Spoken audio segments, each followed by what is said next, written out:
Angliya Premyer Ligasi City Newcastle o'yini dramalarga boy bo'ldi. Do'stlar, siz futbol fanatlari kanalini kuzatyapsiz. Husanov va Manchester City haqidagi eng qiziqarli ma'lumotlar faqat shu kanalda.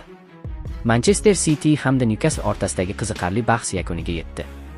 Uchrashuvda shaharliklar 2-1 hisobida g'alaba qozonib, muhim 3 ochkoni qo'lga kiritdi.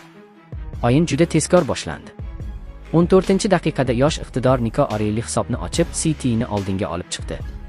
22-daqiqada Newcastle futbolchisi Hall javob golini urib, muvozanatni tikladi. 1-1. Oradan ko'p o'tmay, 27-daqiqada yana Orelli sahnaga chiqib, dublni rasmiylashtirdi va mezbonlarni yana oldinga olib chiqdi. Shu tariqa barcha gollar birinchi bo'limning o'zida urildi va tanaffusga 2-1 hisobi bilan chiqildi.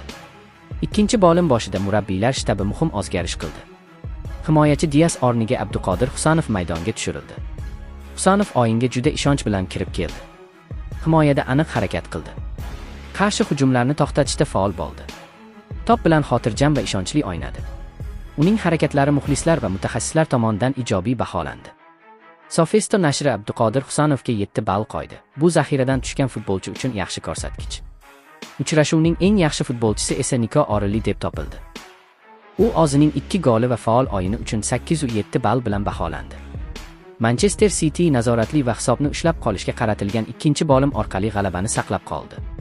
Husanov esa maydonga tushib, jamoa o'yiniga moslashayotganini va kelajakda ko'proq imkoniyat olishi mumkinligini ko'rsatdi.